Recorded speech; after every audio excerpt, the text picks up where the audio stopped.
Good viewer, you are watching Xirtus. This is because Xirtus makes you feel good, makes you feel fulfilled. You are enjoying this. You will continue to watch Xirtus for a long time to come. You want to subscribe to Xirtus, and you will. You will like and subscribe and share. You will tell your friends. Tell your friends about Xirtus. Your friends will come to like Xirtus, much as you are liking this right now, as we speak. Thank you for subscribing to Xirtus. See, that was easy. Hello. Welcome to the Xirtus.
You just can't win with the Babylon system. All right, take two. That was worth it. What do you guys think about Betty Boop? This is really all about Betty Boop now, to me. I think it's going to be on my mind, right? Mm-hmm.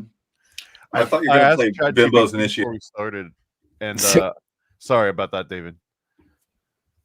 I was just asked ChatGPT if Betty Boop was problematic right now. They confirmed that she is problematic.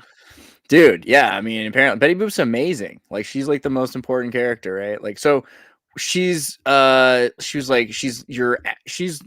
like your average Hollywood actress girl who's trying to make it in the world. So before you had your own camera, you would go to Hollywood so that you would hopefully have someone take a picture of you, right? Isn't that kind of like the thing? And she started up in Dizzy Dishes. I'm pretty sure it's about Santa Cruz, right? Because it was an area that was pretty popular for filmmaking. Although I don't remember for sure if the Fleischer Studios started out in LA, out of New York. But whatever. How was your Halloween? I don't know. You didn't have any Betty Boop moments. What was going on with you guys? I don't know. I thought that I was watching the beginning of Bimbo's Initiation. Are you okay? Yeah, no, it's just that was cool though. I've never seen that Betty Boop before that I can remember. Bimbo's Initiation is, I think, maybe earlier. I think Bimbo's Initiation is like 2 degrees earlier in her initiation rituals. Whoa, degrees, huh? So thermal temperatured ones. So I mean, it starts out where she's initiated it. How's the Bimbos go? Right, like it goes at this. Bimbo. Well, no, she shows up at the end, but it's basically they're trying to get this guy Bimbo to join Freemasonry or whatever it is. The secret society, yeah. The secret society. And they're like, want to be a member? And he just like keeps on saying no. And then everything keeps getting more intense for him. Like they put him through the ringer with all this initiation stuff, but he's just like, no, I don't want to be a member. But they get him at the end with Betty. So there's like a bunch of Betty Boops that show up. And he's like, oh yeah, I'll be a member. So it's basically suggestive of what is it that secret societies have to offer the initiate. It's very eyes wide shut in its message, you know. Right, the burning rope, burning the candle at both ends, kind of a thing. Yeah, and they're just the candle heads. I wish we could just play the whole thing, but I wish we could. We tried that already, but you get the idea. Oh, You have the man, 13. It's so good. It's so good what they used to. So wait, did you guys have much? Wow, the doors into the doors. Like this is almost like watching it. This isn't bad. My favorite part is literally like 2 seconds when he's running along and he caught his heart comes out of his mouth and he like swallows it. It's like it's just like there's like this moment in here where it's like he just regurgitates his own freaking heart and then like. Did you have a bunch of kids show up at your house this year? Do you have like a situation where that's a lot? Was it bad? I got a situation happening right now, yeah. Dude, and like it started, but Bill's taking care of it. So like we were like a primo spot for trick-or-treaters, like this little area in Corralitos. So you're like a nook, yeah. Yeah, it's a nook, and people actually come from like a ways away to go trick-or-treating here. So it's like I had to spend like $100 on candy this year because I don't want to get egged, because it's the teenagers, and the teenagers, they come and they'll be wearing Starbucks outfits that are probably like their actual job, and they'll come and they'll come more than once, and it's like if you don't give them the candy, they just might come back and TP. You don't know. I mean, that's the real spirit of Halloween, some could argue. And that's the real spirit. It wasn't about safely, like, having kids and toddlers be able to go, oh, say hi to the nice lady. Like, it legitimately was a lot closer to like, damn, those teenagers might screw up my house. Like, I'm scared about that now. Mm-hmm. Well, so I've been wondering about that too, because like as much as Halloween is I can't help but put on. So if you notice like Snick like recordings, thank God someone recorded Snick like when they went out. I remember as a kid I'd be so upset. I was like, it's Saturday and I have to go to a family engagement or something like that. I would be furious. And so luckily you have these cassette tapes and you could record the commercials, and just it's amazing on YouTube now. You have 1995 with all the commercials for Virtual Boy in between your Snick episodes. You can watch Pete and Pete. But they get that kind of vibe that there's like a new Halloween. I mean, there's as much as Halloween is post-occultic, post-European paganism, it's also prehistoric. You've got this idea of like the Catholic Church kind of turned it into an ambiguous All Saints Day is the next day. But then really like American Halloween is as much a new thing as it is like lost of the old thing. So the idea of it being a trick or treat, I don't think that's like that original to it. It seems like the idea of wearing outfits is terrify, to put fear into the devil itself, right? Which is interesting. That's not the way they present Halloween now. I mean, now it is like it's a social thing. Like if you're a terrible neighbor, this is the moment when everyone can go purge, right? Like because you've got this kind of anonymity of forum.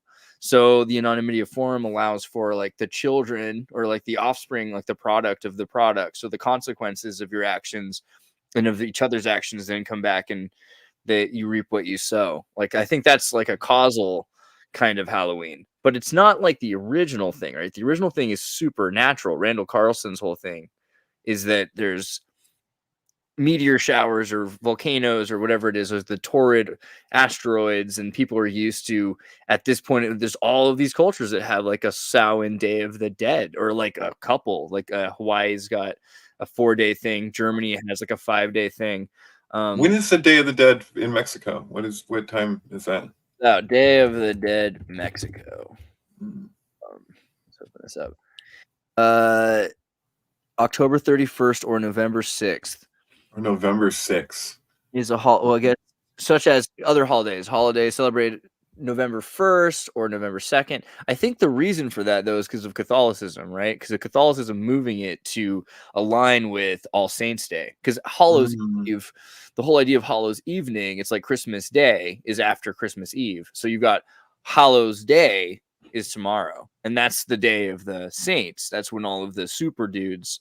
Like tonight you got some weird energy, and then tomorrow you're supposed to have like the spirits of decency, like the like Jedi. The Jedi walk the earth on November 1st, right? The veil is thinner, I think is what they say. So you're more likely to see Anakin, There it That's is. Thin Veil. But yeah, no, I watched that movie Coco. I keep thinking of that as we talk about this. But I've seen it 8 times, but I've only seen it with Swedish overdub. Oh, there you Because go. my niece is just crazy about Coco, but I have yet to Super see Swedish. it in English. Yeah, It's a good movie. I mean, the thing I've noticed a lot, I don't know how I feel about it. I'm not against this per se. This is something I noticed about Pixar movies. Actually, I think it might be a good thing. Here's the deal. In a lot of movies, you'll have the good guy, like, hold on, 2 cowboys. Brokeback Mountain. In any movie, like ever since Strauss, you'll have the good cowboy wearing white and handsome, and the bad cowboy wearing black and in the shadow and dark, right? I find that very frustrating. Disney used to do this too. You'd have like in Little Mermaid, Ursula, you've got this sort of like she's beautiful and then she's not beautiful. And in a way, actually, I think this is more like the statue of Willendorf. So they're actually almost getting there with it. They're saying, actually, let's have Jafar and Ursula be kind of sexy. And they get the idea that evil isn't necessarily supposed to be so, it should be alluring, right? Like evil should be alluring. And so the modern Coco and Pixar movies like Wreck-It Ralph, I think is a good example. You have these characters where you're like, oh, this is the good guy and it's the bad guy because I'm a child and I just assume because of symmetry. And then you realize, no, actually the people that present themselves as the good guys are often evil. The people that present themselves as the bad guys are actually misunderstood little vixens or whatever the deal is. You know, it's almost always, I think Coco did the same thing. Like it's telling you, hey, you might think you know who the good guy is, but you can't always tell. And I don't know, is that a good thing? The Dark Knight Rises. They did that with Christopher Nolan. That was the best part of those new Batman movies for me was that aspect where it's like you begin to question. You're like, wait a minute, who is even the good guy here? And it's very much like Dionysus and Apollo. And you're like, well, order is good. Too much order, not so good. You know, like you need balance or whatever. Before we move on from Ursula. It was interesting to me. I found out this recently when I did a deep dive for the Occult Disney podcast, but that Ursula was, you guys are going to be like, oh yeah, of course, based on Divine from Pink Flamingos. Sure. And totally. I didn't know that, and it was a rumor, I guess, for the longest time, but it has since been confirmed like 100% that Ursula was I didn't need confirmation for that. Yeah. You can see it. There's so really I don't know how deep you want to go into like Howard Ashman right now. But how deep? Howard Ashman. Oh boy. I mean, I'm only gonna make so many jokes about Howard Ashman. He's a saint. He's like one of the greatest. I mean, it's super sad. I don't know. Like I feel like all, if Disney's going to make a movie about a superhero who happened to be gay, do it about Howard Ashman. That's totally fine with me because he could create so much art and he could change the world in such a great way. And he was like in a time when Disney was falling apart, right? He came in and they were like, let's never even make a musical again. Because they had, what did they do? They did like the dog one, which was great. The Billy Joel, why should I worry? Oliver and Company. I think it's right. But they said they're never going to do a musical again. And then Howard Ashman comes along and he's like, no, you have to do a musical. Do you even know what musical is? And then he's like, what if we make Sebastian the Crab a gay, like Jamaican guy? And like, I don't know, it's brilliant. Like, it's really brilliant. You know what's fun? What's funny, Andreas, is that you're bringing this up. This is so appropriate because before we got cut off over whatever that was, copyright stuff from something from the 1930s or whatever, just freaking happened there. Yeah, but it's well, whatever. It's that I was saying about like cartoons, that like cartoons used to be like the earlier cartoons. You can see they're definitely like it's adults going to a lot of time and energy to like produce the thing, and it tended to have like very adult themes. And you see that even like with the earliest Mickey Mouse, like beyond like Steamboat Willie, but like, and Tracy Twyman goes into that in Minnie's Moose. That's a great video series I highly recommend. But this guy, he did Little Shop of Horrors. He did, like you're saying, Little Mermaid. He also did.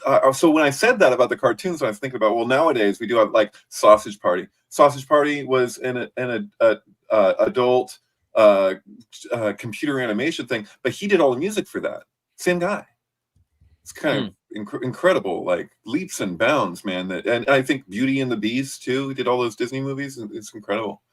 Yeah, I've been thinking about, someone put a meme up recently for Halloween that was like Belle looking at the prince now transformed from the Beast, and her like kind of disappointed face. And it was interesting because you're like, actually, if you look at it, Disney did this thing where her face looks kind of disappointed, which subconsciously leads up to Shrek. And it's at the same time that they release it that they were first starting to work on Shrek, because Shrek was supposed to come out like 10 years earlier.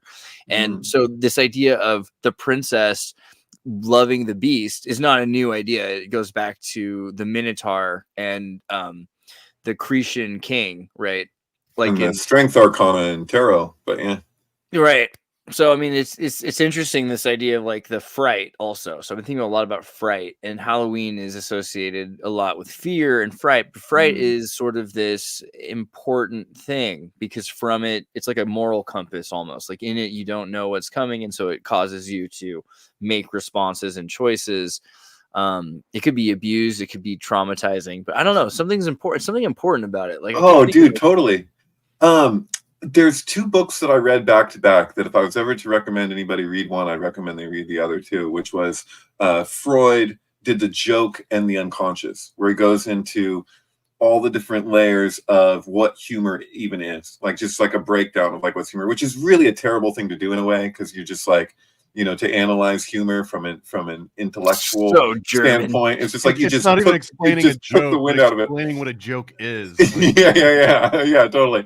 But then I read that along with The Uncanny, which was Stanley Kubrick's explanation for justifying the entire genre of horror when he did The Shining. And uncanny is the uncanny of Freud. That's the explanation for why all the Shining stuff is in Toy Story, because it deals with, and this is relatable to the whole AI issue of like what it is that provokes fear. Like, should an inanimate object be inseminated with life, and why that's so terrifying. And so like, but I felt like they were really related. Like he was on one. I don't even know, like for Freud, if they were like written or at the same time or what. But like The Uncanny and The Joke and the Unconscious are very, very. Have you seen Filmation's Ghostbusters? It's like the Nether Ghostbusters has nothing to do with Ghostbusters. Like, let's go Ghostbusters. Things that'll get this show banned again, which is be. Oh, you're talking about the original Ghostbusters? Yeah, that's why the other cartoon had to be called The Real Ghostbusters, right? Was because this one already had the copyright. This was like the unreal. If you want to talk about space ghosts, like robot ghosts, this is all about these robot ghosts. Yeah, it's really out of control. But the robot ghosts, now I think about it, I'm like, this makes the most sense, because robot ghosts are these machines that you can store the arcana, the soul, the energy, whatever you're trying to put this flow into. And really, it's all about like servitors. They're trying to create these energies. And I mean, horror films can serve as that sort of servitor energy. Like you have people that are put into this naive fright, and there's like a sexual energy also to fear. So there's a lot of people that watch these like on video cassette at home. They're watching like Hellraiser. So I don't even want to say anymore the kinds of horror films that are made by which kinds of directors, because I feel like I'm going to meet them. But you know, like there's probably a lot of energy being put into just like falling in love with that horror film as like an ideological dream temple, you know, that they're putting the more they watch it. There's another thing that Juan Ayala brought up that I've really liked, and I think that he just got it from maybe Jay Widener anyways, but that the movie theater itself, like the classic cinema, it's like entering a coffin or entering a tomb, and when you reemerge, you even have that like, oh God, you know, it's so bright, and usually if you went to a matinee at least. And that whole entire process, it's about you being shut off and secluded from the rest of the world for this small amount of time. And then when you come back out, you're actually being reborn with this new knowledge that was kind of bestowed on you. Now, obviously, you went and saw Toy Story, you might get different things out of it. But I always found that analogy fascinating. And it feels like we're not the only ones noticing that, right? Like someone from that's actually orchestrating it is like, yes, I love this. This looks like the Watsonville movie theater. And if you remember what it looked like, and that's like in a farm town. Remember what it used to look like in like the 70s? There were statues in a lot of these movie theaters that were like gold naked women, you know, or goddesses. I guess Isis is a big one that they would put in front of a lot of these statues. You're like, this is crazy, because you've got churches everywhere else, and they go to the movie theater. And it's like in the dark. Also, guru, right? Guru just means out of darkness to present light, right? To bring light out of darkness, essentially. So, I mean, a projector has very quickly become a lot of people's guru, and they just see right through it. Well, you know, actually, if you read Sri Ramana Maharshi, he frequently used the projector and film as like the perfect allegory for how consciousness, as for Vedanta. So he would like use that, like the theater, as his Vedanta explanation template, you know, that there's the witness consciousness, but it's behind. You go to look at it, you see you have light, but you can't see where is the light coming from, you know, like, yeah.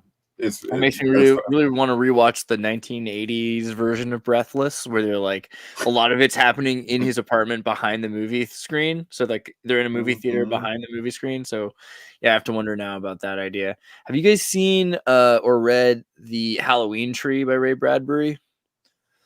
No, I don't know. Remember I know that The Devil Tree by that guy who did Being There, but no.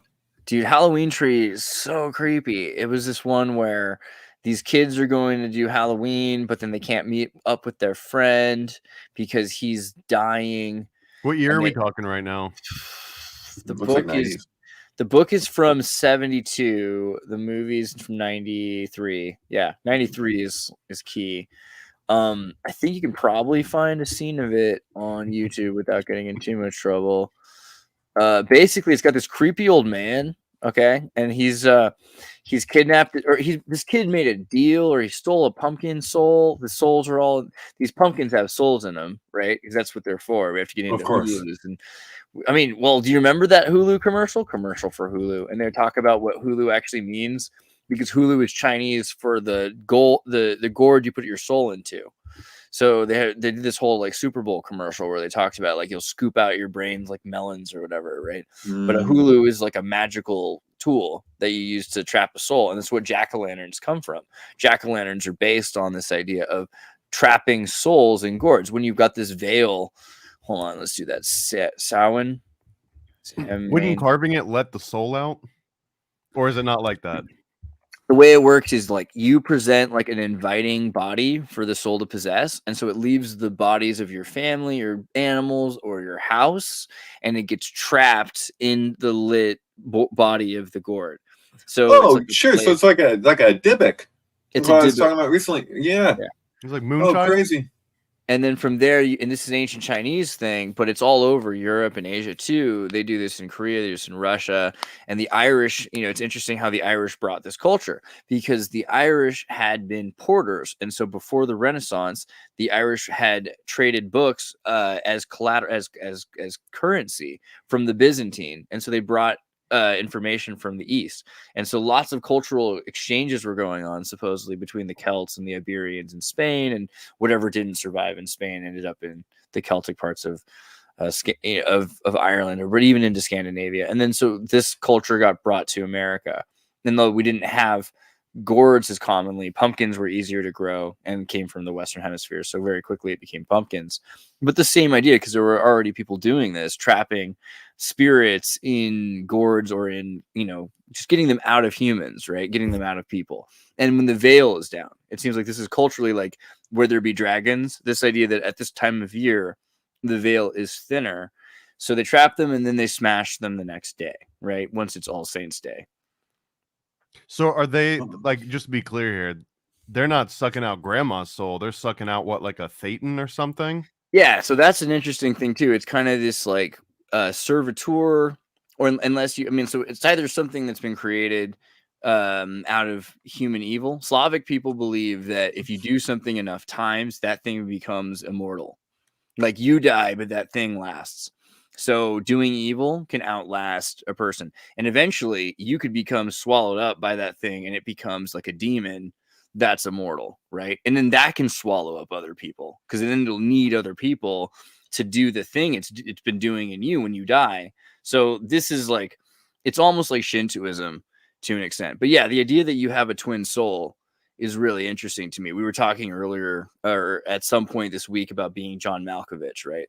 And so I wonder about being John Malkovich, because in that movie they kind of make it sound like it's just this other guy, but is it? Like really, it's like a demon or something. It's this thing that's bringing all these these people, you know, these beings with it, right? Like what do you think about being John Malkovich? Is that about like a person that's like living forever, or is that something more? It's the same as Get Out, right? I mean, Get Out and Being John Malkovich are like the same. Do they take place in the same universe? And it's the same woman in both movies, right? It's what's her name? The actress in being John Malkovich. That's like the Isn't it Cameron Diaz? No, not besides Cameron Diaz. Yeah, well, Cameron Diaz is in John Malkovich, but the other love interest of John Cusack, who wants nothing to do with him, she's the hypnotizing lady in Get Out, right? And so, and Get Out, it was released 237 days after Kubrick's death, I believe, is a thing. And then the John Malkovich, he was in Heart of Darkness, which was the when they made Joseph Conrad. Yeah, that lady. She's in both movies, right? And so, Heart of Darkness was the Joseph Conrad book that was the basis for Apocalypse Now. John Malkovich was in Color Me Kubrick, where it's based on a true story about the guy who pretended to be Stanley Kubrick when no one knew what he looked like for the most part, and just like went around and like got free meals and stuff, and he's just like, hey, I'm Stanley Kubrick or whatever. So I thought it was interesting that he's Color Me Kubrick, and then he's also being John Malkovich when he's John Malkovich. You know what I mean? Like there's something weird happening there. I don't know. I always felt like this was Project Monarch, essentially. He's also in New Pope, right? Have you seen Young Pope? Young Pope blew my mind. I couldn't believe it took me so long to actually, because I remember when it came out and I was like, this is kind of like like it seems all right. Young Pope was with Jude Law, right?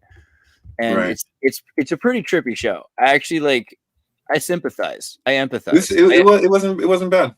I actually empathize with this idea of this whole thing. And this is an important idea. Like, what would happen if you were to drain the swamp in the Vatican is kind of an interesting metaphor, but it ends kind of with Jude Law's, he needed a new show. So they did this thing with being John Malkovich in the new Pope, as opposed to the young Pope.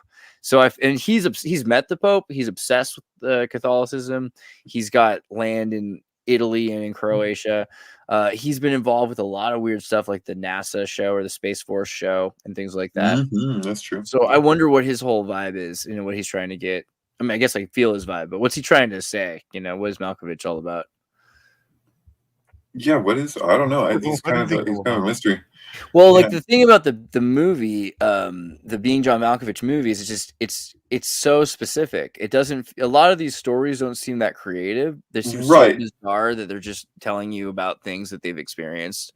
And there are groups of people that are performing. I mean, what was it? I read recently Moonchild, and there's a lot of groups that perform this kind of magic. Like they believe in trying to treat themselves like a pumpkin. They want to have a separate twin soul in them, and they imagine that that'll give them extra adulation of the masses, power, fame, etc. And it seems like it works. I got another bumpkin comment to make for you guys to just be like, but I'm also reading Moonchild for the first time in its entirety. Oh, great book. And I'm like on chapter 4 or 5. I'm not getting more into Mormonism by the day, aren't you? Isn't it weird? It blew my mind that there was all the people are essentially based on real people. So when I found the cheat sheet of who everyone was, it started making way more sense, and it gave me more character. But isn't Joseph Smith in Moonchild just as Joseph Smith, right? It's just literally him. I don't know about that. It's been a while. I feel like she meets Joseph Smith. I'd search, but I've got a scanned PDF version that doesn't even have OCR enabled. So I've been it's like a Jack Kerouac book in that way. That you're right. There's kind of like a decoder who is being referred to. I don't want to spoil it for you, but yeah, the ending of Moonchild it's quite a kicker, and it doesn't have the same kind of more morality or the way that Diary of a Drug Fiend, which was his first novel, the way that culminates and the delivery at the end, you're like, oh, it's got a point. But the one with Moonchild is kind of twisted. Yeah, get ready. You're gonna like it. Are you saying Crowley wrote something twisted? All right, I'm all in. Yeah, there's some weird stuff in Moonchild, but I mean, just in general, this idea of twin souling seems pretty interesting to me. What do you think about this idea? Does it sound reasonable, believable to you that there are people? It kind of makes sense if you look at Hollywood that there'd be people that they meet near the end of their time and they're exchanging. What do you think? Is that Nicole Kidman and Tom Cruise? Were they twin souls? I think he's referring to more of this carrying the torch. If the torch was a soul, that it's like to pass it on in a Like Deep body Space and Nine. to keep it moving. Like you're like, and even Okay, if it we're was not like, talking about like the relationship version of Twin Soul. Oh, I remember Deep Space Nine, Jazzy Dax, right? Jazzy Dax is this character that has this parasite that's in her gut that's been living in hundreds of people for generation after generation after generation. And she was selected at some point to have this parasite put into her. Now she has all the memories of all of the people that this parasite has lived in for hundreds of generations before it. And it's got its personality and her personality, and they kind of bleed together and merge. And when her body's ready to die, then this thing, again, I'm calling it a parasite, but it's really a symbiote, right? So this symbiote is moving on to the next body, right? So this It's is like a bringing her memories. Lamarckian symbiote.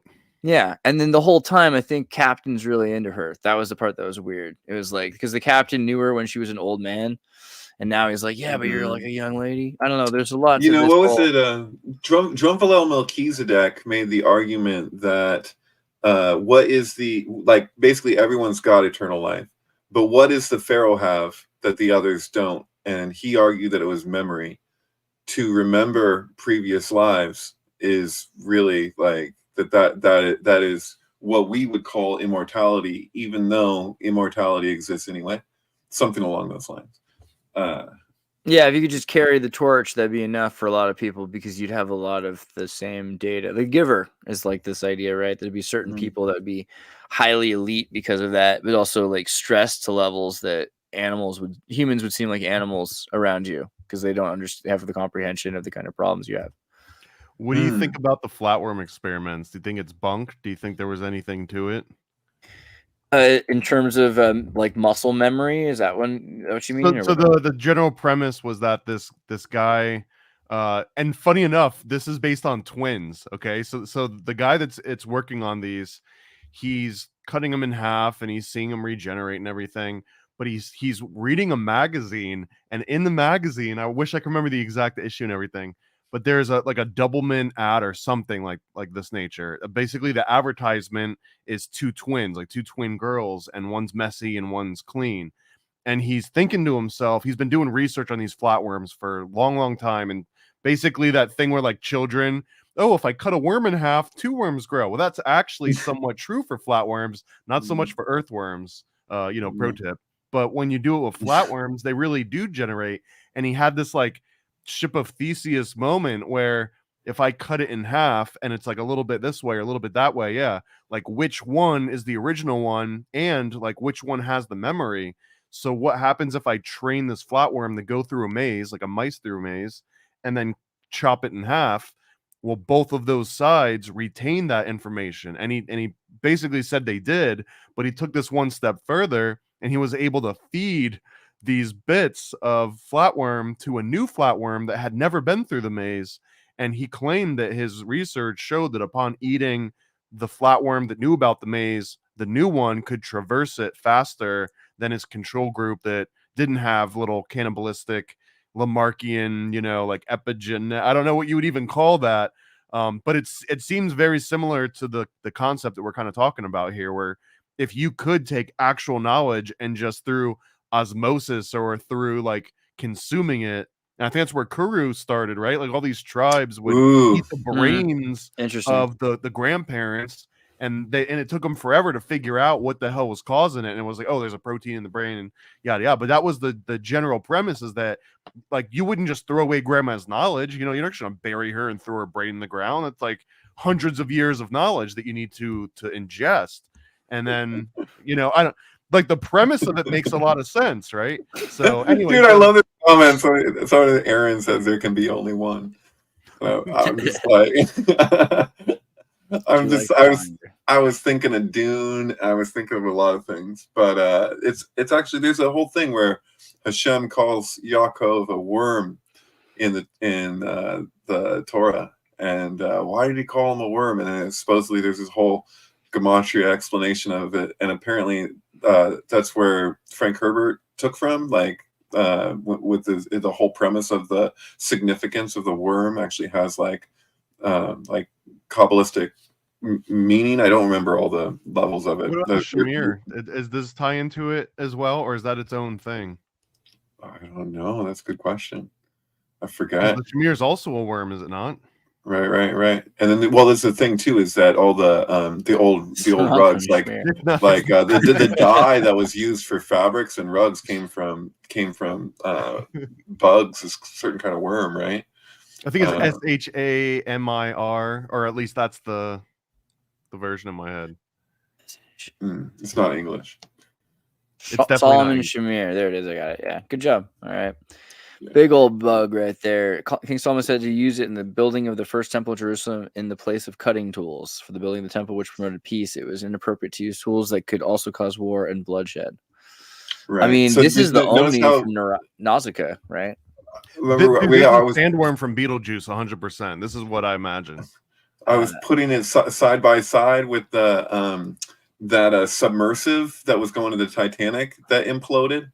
Yeah, It looked very similar. I was like, why did this Shmear come up relatively recently? Well, I was actually, you got these multiple eyes and everything like that. Oh, you were and showing that was the Valley of the Wind? Yeah, Nausicaa, totally. Yeah, Nausicaa. Nausicaa is the Valley of the Wind. Same thing. It's interesting because this is Prince Bernhardt's masterpiece, right? Prince Bernhardt from the Bilderberg Group and the World Wildlife Foundation produced this movie, and it's also where pocket monsters come from because she's got, if you notice, up on her shoulder right there, right? Hold on. There's the first little pocket monster right there's the Pikachu. The Pikachu. You remember not pocket monsters, but monsters in my pocket, which was like I think it was the American, or at least it was. I'm gonna close this before I search for monsters in my pocket. Just so right, you gotta be careful with that. Okay, there it is. This looks like this is what you meant. A media franchise, monster in my pocket. This looks okay. What is this? Clothing kites, figures. You don't remember this? This was like them saying, I don't know. That's kind of a weird Asian thing. Like people. Oh yeah, monsters in my Frankenstein, pocket. And they're gonna want vampires and stuff. And that was the version that they tried to make. That was the American version of Pokemon. See, I'm really into this idea actually because of the denim. So my whole thing is like, well, we talked about this at one point, I think, but like the rabbi clothing. Can I find like ancient temple clothing? This is the wrong. Ancient something. No, he's looking Cohen. I just want to see a full Orthodox Jew with like all Levi denim Strauss. That's because originally what you had is you had white cotton, Egyptian cotton, you had indigo denim, which was like this outside. Can I find like what would I look for? Cohen priest, ancient, something like that. Yeah, what I even? Let's use a K. Yeah, there we go. There you go, right there. Good job. So the Cohen priests, which when you had a temple, they did the sacrifices.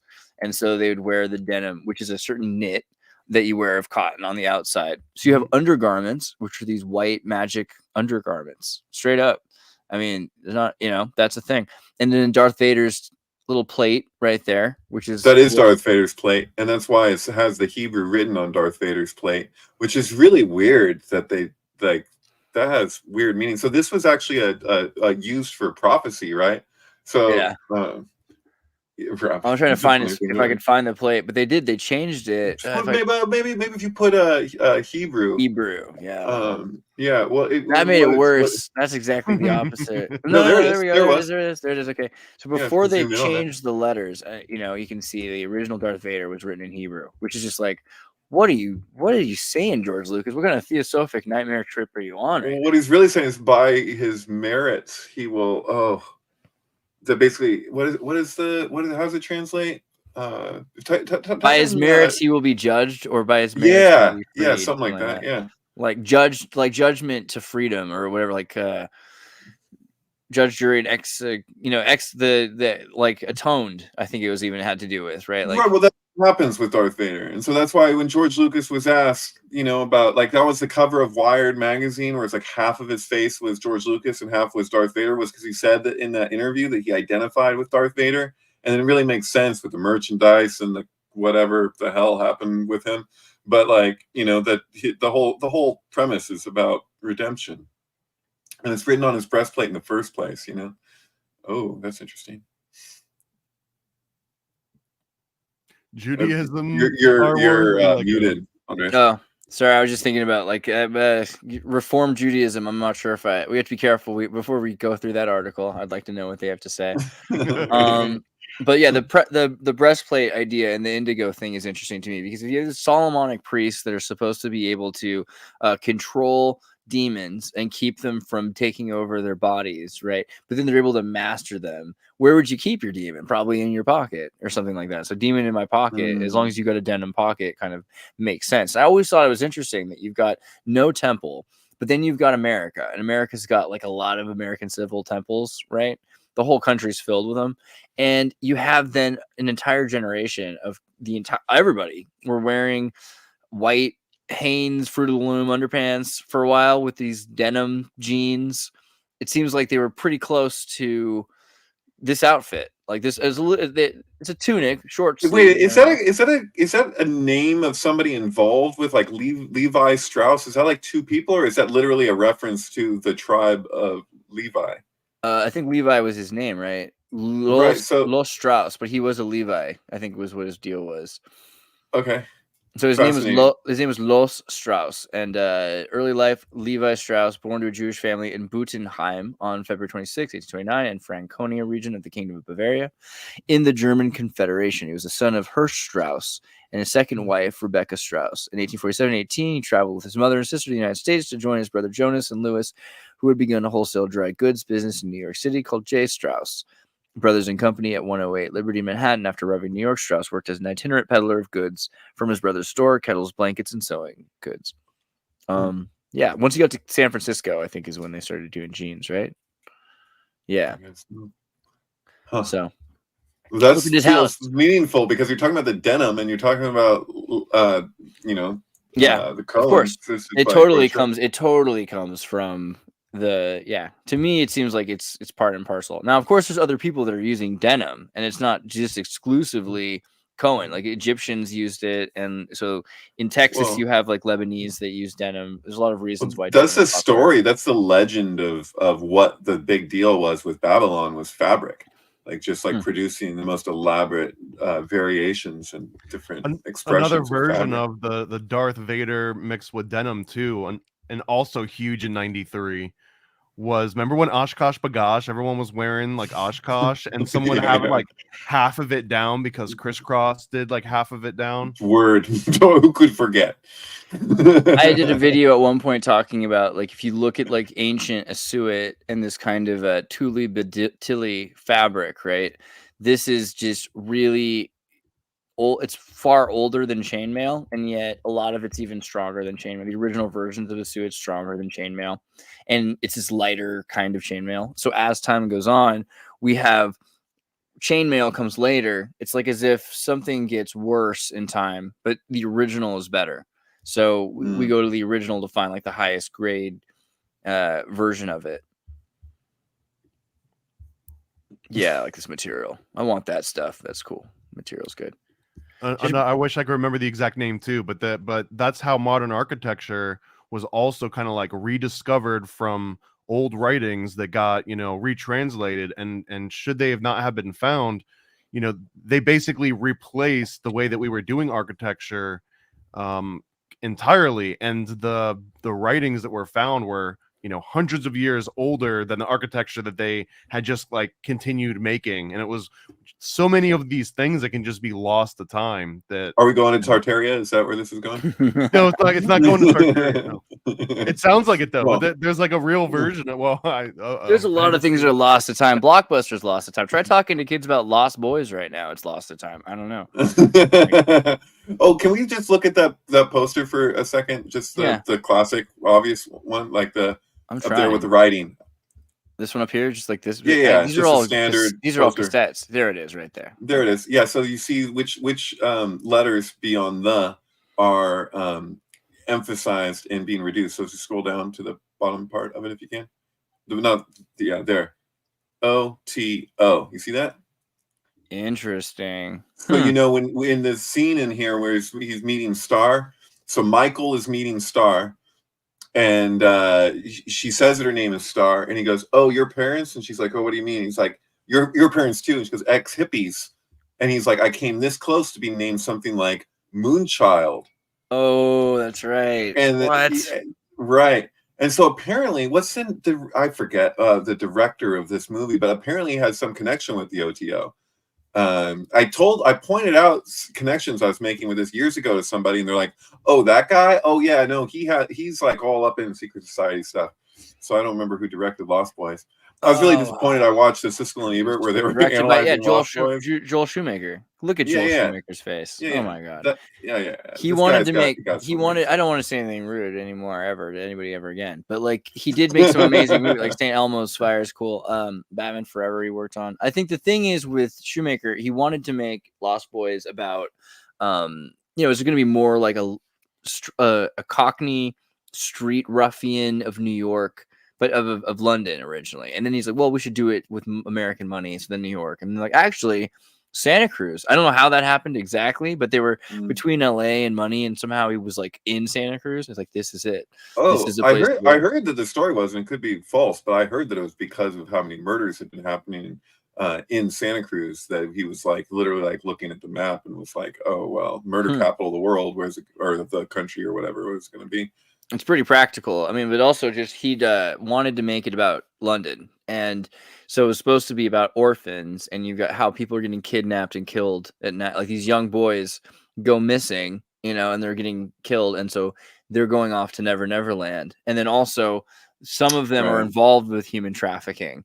And some of them are helping the people who run the organized crime. And so the way the movie turned out, you find out that, the mayor and the the city council member at the end, they're like, he's a werewolf. The mayor is a werewolf. The city council member is a werewolf, because they're trying to kind of point out, like, also they're sensationalizing it still, but it's in this vein of It, right? Because It figured it out. The idea of how do we not give money to John Wayne Gacy when we make a movie about a clown murderer of children? Let's make it just about the fear, the Shrek, the fright of the clown, and we'll remove all of like the references that have to do with more. The scene where Michael's flying out the window and he's freaking his brother out. I feel like I have to check, but I think he says he refers to him as a flying nun. Yeah, which was like the flying nun. My brother. And then I'm thinking to myself, like nun, the Hebrew letter nun, corresponds to what was originally the only unnamed card in Marseille Tarot as far as trump cards go. Now we call it death. It's been death since Rider and probably beyond even. But fun fact, the Mormon church was involved in the scene where they're hanging from the bridge, the scaffolding thing. There was a bunch of dudes I know from the Mormon church who like actually helped like secure that scene to make it possible for safety. Really? Because they are hanging from that bridge, yeah, right? Yeah, they are. And that is quite a drop. I mean, I've walked over that bridge 100 times, but it does make me a little nervous. I mean, it's not that high, but it's the way they have it cropped. Also, there's something that there's underneath them. There's a scaffolding underneath them. So, okay. That they set up. Cool. So yeah, I can't imagine it being that risky with that scene. But in real life, it was the late 80s, man. I don't know. It was crazy times. They were just cooked out of their heads. You're like, we're gonna film it tonight. Screw it. Yeah, so it's death, right? So in a way, when he says that, when he relates to him as a flying nun, he's saying, because he's dead in a sense, because it's like the undead, even though he's in between whatever, being a vampire, he's not completely a vampire yet or whatever, but it's like the idea of the undead, and he's relates to him like the flying nun. And it's like what's funny too is that nun, they relate as a pictograph as a fish. So it's literally like, so you have like flying nun, and then you have the flying fish. Like it's the same thing as far as the letter is concerned. Dude, I always forget. Like the flying nun is the lady from Mrs. Doubtfire, right? Like, yeah, isn't that Mom. that's freaking nuts? Am I saying Sally Field because that's who it is? Field, yeah. I guess I could be thinking of like other better movies she's in, like Smokey and the Bandit, but I don't know.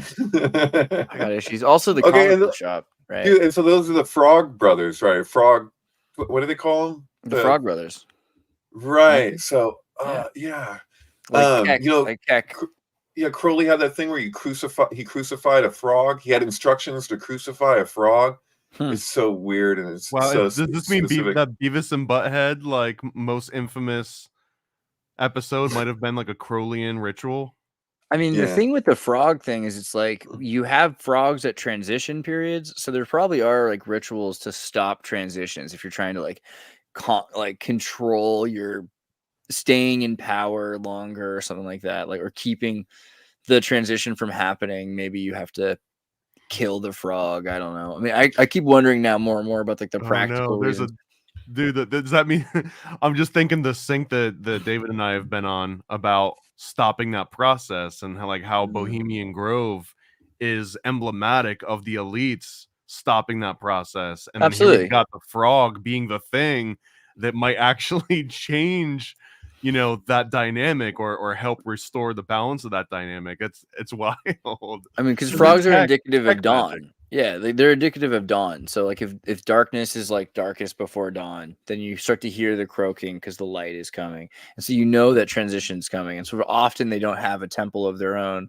But that's how you know like the lower class people are sick of the elite in their temples. And there's a transition that happens, like a culling that happens around the frog. Also, there's that movie Step Monster. I was thinking about that recently because if there's a movie that's more Frog Brothers than Lost Boys, it's Step Monster. Do you remember that one? Like, I mean, it's pretty clear from the title. Like a guy, it's Alan Thicke's wife goes missing in a cave. Oh wow, yeah. And then he marries like really quickly this like evil. I mean, look at her leg right there. Like this is the poster for this movie. I always felt pretty uncomfortable about this movie, but it has the same kind of plot where like the kid's like, I don't know what to do to fight off this evil. There's no one who has any information on this. I better read more comic books. And in the comic books, there's always information. And it's like if you play classical music or you play certain kinds of music, it'll scare away this monster. And if Tropopkin, that's what it is. The terrible Tropopkin comic book eventually leads him back to this cave where all of these humans are in these cocoons, including his mother. And he's able with his father's violin to like fight off the step monster. It's like it's everything. So that's quite a trope. So if I think back, I'm like, okay, you got the Twilight Zone where everyone's cars aren't working and the electricity is going off and they start blaming each other for who's the freaking alien, and it starts because the kid like had the comic book and he's like, it's like in the comic book, and then the adults actually start entertaining it that's what it is. Same thing happens in Back to the Future when he first shows up in the first one where he goes into the barn or whatever, and then the kid's got the comic book and he points at the spaceship and the comic book and they're like, oh, and then he comes out with the yellow suit. It's like the gospel. Right, yeah, no, it's definitely a thing. It's actually in Nice Guys also, the original conception that ended up being critters really, but like E.T. and Poltergeist, that it's a kid. But in the original script for Nice Guys from Steven Spielberg, the kid actually says they're from the dog star Sirius, and he's like showing them in his the quote unquote the dog star Sirius in his comic book. Yeah, which is interesting in terms of Freemasonry's relationship to Sirius. Why do you think? Oh, male. Okay. Well, yeah. So it's that Barack, like Barack Obama, like means lightning, right? Barack means lightning. But if you add an aleph to the beginning, then it's Abarak, which is the Hebrew for Sirius.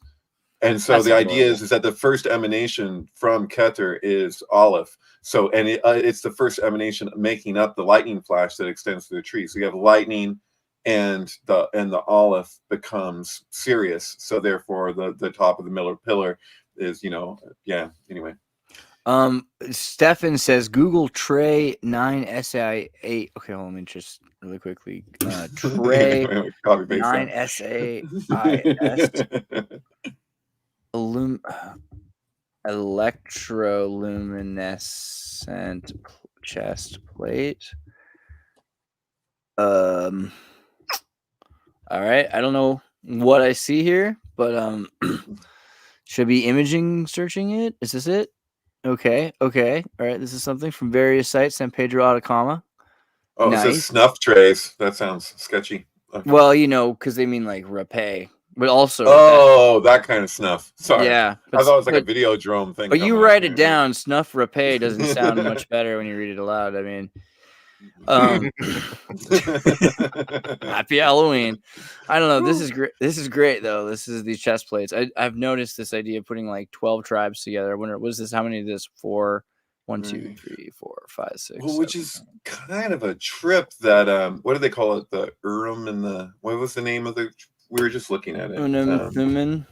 Yeah, No, something no, like no, that. the Urim and Thummim. Urim and Thummim. Thank you. Uma Thurman? But you know, I think it was Uma in Thurman. Manly P. Hall's The Secret Teachings of All Ages. He made the argument that the tarot tableau actually is derived from the breastplate, and the breastplate's derived from elsewhere, Egypt or something. But Yeah, this is pretty uh, base because like Mormons talk about Urim and Thummim, right? But like that's from the Cohen priest, right? Like, this is like a magical Jewish thing, right? Having magic. right, each one of those gems corresponds to one of the 12 tribes, all of which except for 2 are now lost. Which I was getting in Twitter arguments with people concerning Judaism as a race versus Judaism as a religion, because the all the particulars around that. You say that 10 of the tribes are obscured in time, so we don't know who's who. So to get fanatical about the racial element there seems a little overboard, because for all we know, the Palestinians could be of the 12 tribes. We don't freaking know.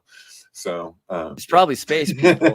So are they really magic rocks? Like, are they just supposed to be representative of a tribe, or are you supposed to be like, because are you supposed to be able to use them to do like read magic books and stuff? I mean, come on. There's like workings that you do that involve them that apparently it's not just like, well, it's related to prophecy. So and the work of the Cohen too, it's also his own fitness. Like the Cohen has to go through these lengths to be able to be receptive. Like why Kabbalah means to receive. He has to be able to take in more than just information in the accumulated data sense, but information in like the spiritual sense. So That's rad. and that's part of it. Yeah, this is the kind of thing I wonder. It's like, how could Joseph Smith know much about Jewish people? I'm not saying he couldn't. I just wonder, like, did he know any Jewish people? Because like that'd be interesting. I'd like to know more about that. Well, that's the thing though, is that a lot of these European occultists, it's like they'll be talking all this stuff, but it's very much like this isn't a knock on them or anything, but it is very much like an outside looking in kind of deal. Like a lot of them wouldn't read Hebrew. Like I don't think, did Eliphas Levi read Hebrew? I mean, he's taken on a Hebrew name, but I don't think he actually read it. And I don't think, maybe very I think a lot of people for like a few hundred years were using it for numerology a lot more, because they had it like as like archetypical. They're like, these numbers represent these things. And especially it's the same with Bible verses. Like you point to a Bible verse and then someone can read it in their language. I think that's kind of a thing that they started trying to do. Right. Well, there's I'm going to pronounce it wrong, but the Rabbi Gikatilia, there's a Kabbalist, a very old Kabbalist who there was pieces of writing of his that were attributed to him that weren't like his other writing, and they didn't know what to make of it. So like they were looking at it, and then eventually it turned out they realized they were looking at math, that he was actually writing out equations using the letters, because the letters are numbers. So but he was writing it out like sentence structure. So you're looking at something that's like, and you're like, wow, what is this? This is strange. And sometimes you'd pull out words, but there would other be things that just look like gibberish. But it was that he was actually working out like math equations and stuff. This is a movie Pi. Well, Pi is based off of reality. So there's only like the story of Pi, like literally what happens to this guy Max, like what his trip is, like that's fiction, obviously. But pretty much everything up to a point with Pi is actually like based on real things. So. But so what's the deal with, the deal with the name is the biggest contention. He's saying they don't have the name of God, so they can't. The name is kind of as far as I can tell, it's a criticism of Israel, because the name that they're looking for is the gematria of Gevurah. So like, and his whole thing is like, you have it already. He's like, I'm sure you've written down every 2 16-letter name. You've intoned them all, haven't you? Whereas a God, and he says the name is nothing. It's the meaning. It's what's between the numbers. And if you haven't understood it, that's because it's not for you. And so the idea is that for the people wanting to find that name so that they could use it for the stock market, are really, how different are they from the people who want to use it for their notion of strength or their projections around what is strength? Because that's the thing with Gevurah, is like, it doesn't really, like, people translate it as what is it, judgment or severity. They like to translate it as severity. It's not really severity, it's judgment. And you can have, and the judgments can be sweet or bitter depending on our inclination and our action, And so we tend to gravitate towards the left hemisphere, that's what we tend to do. And so, the idea is that when you do that, You know, when we say the left-hand path, that's really the status quo. Like, it's funny because like Thelemites will treat it that the left-hand path is like this super edgy thing, and they'll like smoke meth and do whatever, and they'll be like, left-hand path, man. But really, like, that's where most people gravitate towards. It's the left, because that's like, you know, if you're speaking to hemispheres, that's our general orientation, is to compartmentalize. And so, yeah, as far as I can tell, Pi with the 216 letter name is kind of a criticism on people who are power hungry. And the idea that you already have the thing that you're looking for, like this thing that you're after, like it's here already. And that's kind of like, you know, Max's revelation there, you know. What about Matthew Perry? You guys want to talk about like sacrifices this week, or is that like boring? I mean, we saw where's all the fun pictures of him? Like, you know, one told you life was gonna be, this was too early, too late. Well, I've seen the one with him squirting the water out of his mouth in front of the. That's the intro to the show, which is what makes that so heavy hitting. Like, it's not like if somebody takes a screenshot from like some episode, it's not as mind blowing to me, because I'm like, Jesus Christ, how many fucking episodes are there of Friends? But when it's the intro that we watched over and over and over again, like that's interesting. Pull it up for people. Yeah, it's like it seems like it's pretty clear. Also, he went to school with Trudeau, and he's like, you know, he was in like that club, and it just seemed like he became like a decent guy, and that's when they take you out, like when you stop doing all the horrible things. I mean, maybe he was all clean slated and atoned, so they thought they were doing him a favor, because he obviously had been doing a lot of horrible things before that. And like now he seemed like he couldn't anymore, and he was probably, I don't know, he seemed like he wasn't that horrible of a guy. He's like one of the least hateable people. Like, where's the line when it comes to that stuff, man? I mean, that's the thing, is that whenever you're looking at something that you can read into being an occult ritual, it's like it's hard to tell. Like, even when you know that there's influences and different things involved, it's like there's like a natural order to things that's just so insane. Oh yeah, I mean, like obviously the natural order to like during a full moon lunar eclipse that he dies is also, it's like, I mean, that's the natural order, I guess. Then, well, no, that's the thing. Yeah, I mean, but, you know, there's a lot of people in this world. I mean, it was what's his freaking name?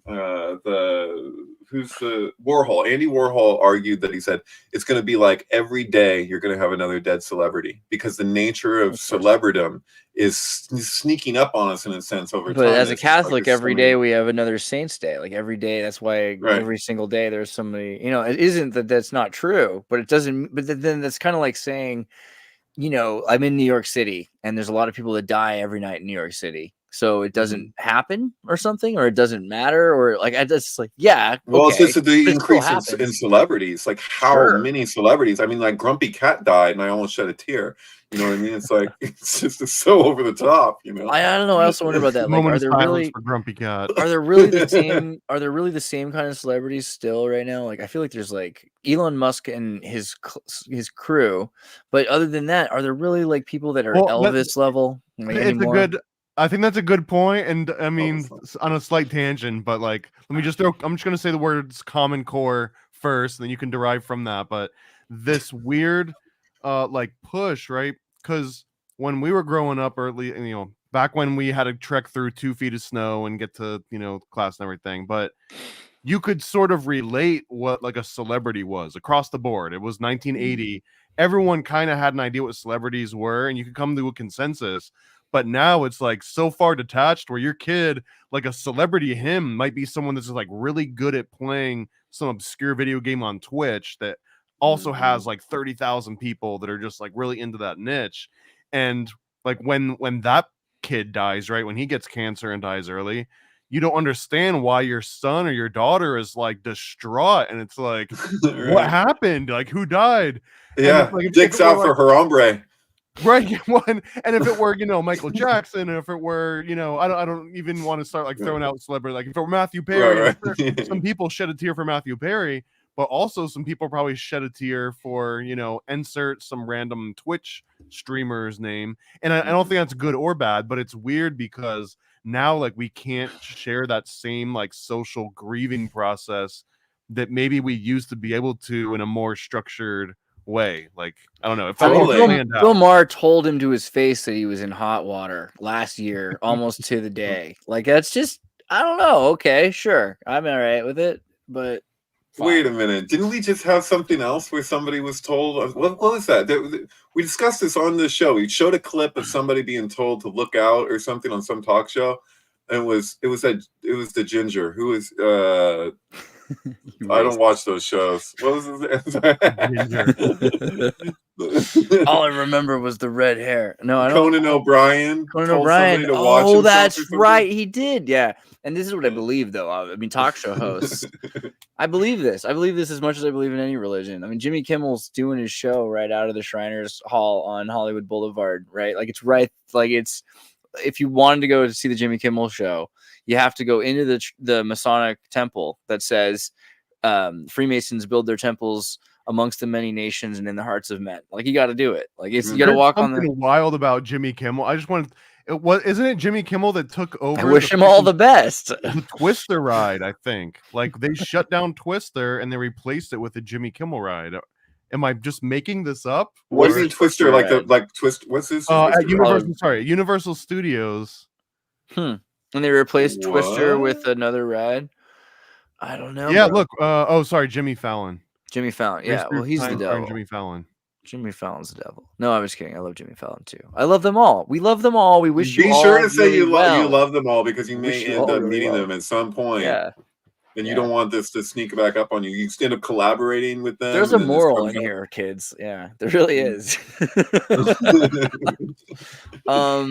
Who can we not lambast for a second? Chris Farley. Chris Farley is great. I love Chris Farley, and he was probably murdered on Super Al, of course. The other, to me, what was funny was a week ago I posted on my Twitter. Let me see if I can go to like my Twitter and find it and scroll this down. I posted the Clown's Prayer. I was just like a week ago. What was this? When I posted this? The 22nd. Okay. And so the Clown's Prayer: as I stumble through this life, help me to create more laughter than tears, dispense more happiness than gloom, spread more cheer than despair. Never let me become so indifferent that I will fail to see the wonders in the eyes of a child, or the twinkle in the eyes of the aged. Never let me forget that my total effort is to cheer people, make them happy, and forget momentarily all the unpleasantness in their lives. And in my final moment, may I hear you whisper, when you made my people smile, you made me smile. Never let me acquire success to the point that I discontinue calling on my creator in the hour of need. Acknowledging them with thanks and gratitude in the hour of plenty. So, I mean, I posted that because I was like, Clown's Prayer. I forget why, but then is that ChatGPT? No.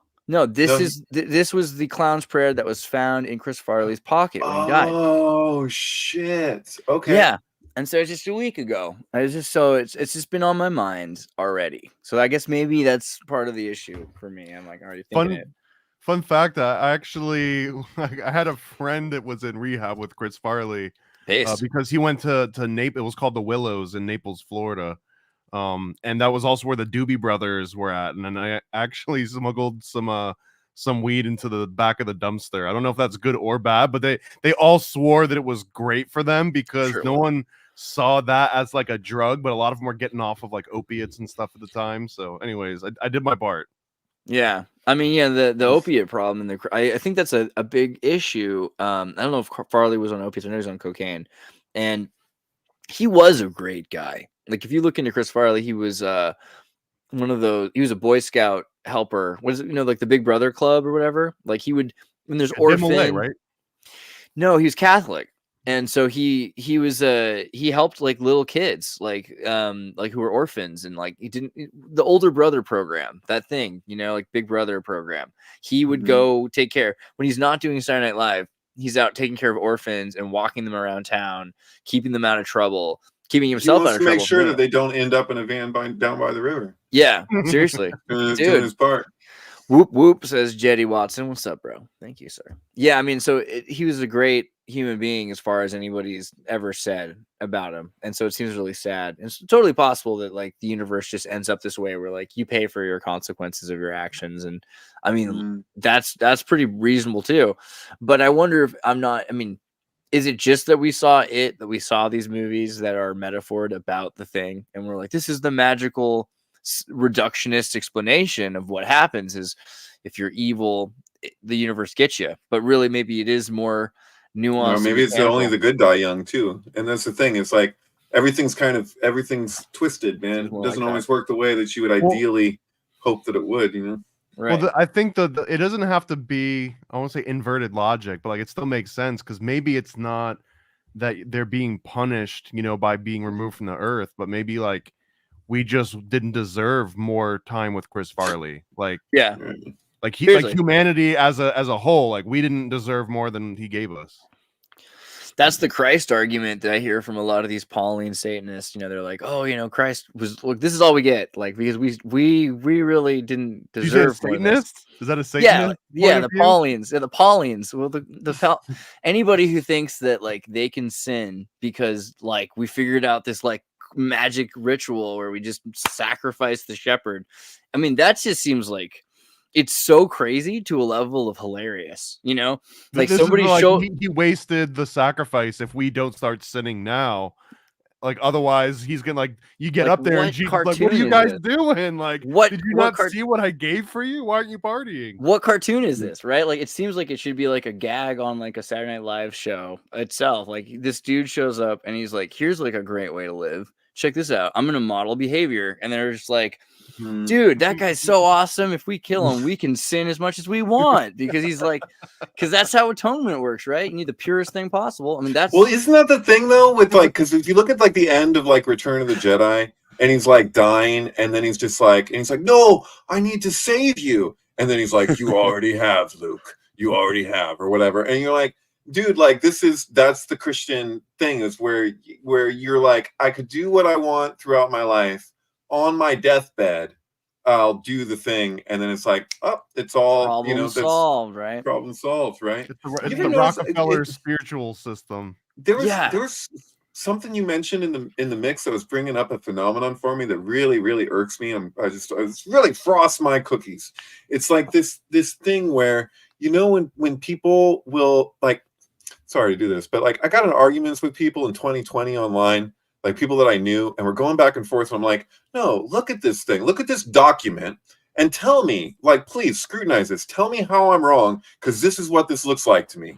I'm being purposely vague right now because it'd be too much to go into the specifics. But back and forth, back and forth, back and forth. And at the end of it, in private messaging, they'll be like, yeah, I knew that. I know that. Because you're like, dude, I got to the point where it's like, look at the fucking Pfizer shit. And they're like, oh, dude, I know that. And I'm like, wait, but you knew that. But why then not just acknowledge it? And they're like, yeah, I know it, but I don't think other people would handle that information right. They would be irresponsible with it or whatever. The ineffable name of God. Their head will explode if you say it in front of them.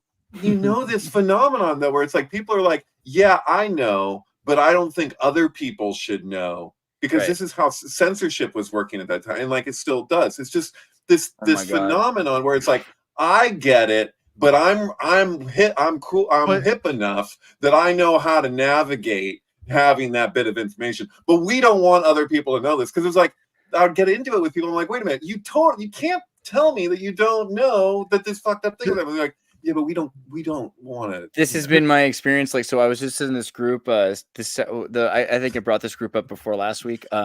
This heresy was settled at an early church council, but it's okay. Yeah. So I've been like really trying my best to like stir the boat around as much as possible. And the best way to do it is you've got art, and they can't say no to good art. Like, everybody loves the art, but a bunch of people got upset because I'd post the one that they really were like, you cannot post this, and they just pulled it down. Was the one, there's a growing body of evidence. This one, by the way, that they let stay up is super contentious, because it was about like, why does the Catholic Church have supremacy, which really led into, why do they have the authority to license Eucharist? And if they do, does that mean that Japanese Christians all went to hell? Which they don't believe. And if they do, they're jerks, right? So I kind of like forced them into a corner with this argument. Like, you see how I do things. But I posted, but isn't it hell for them just that some people have really long chopsticks and they don't know how to feed each other?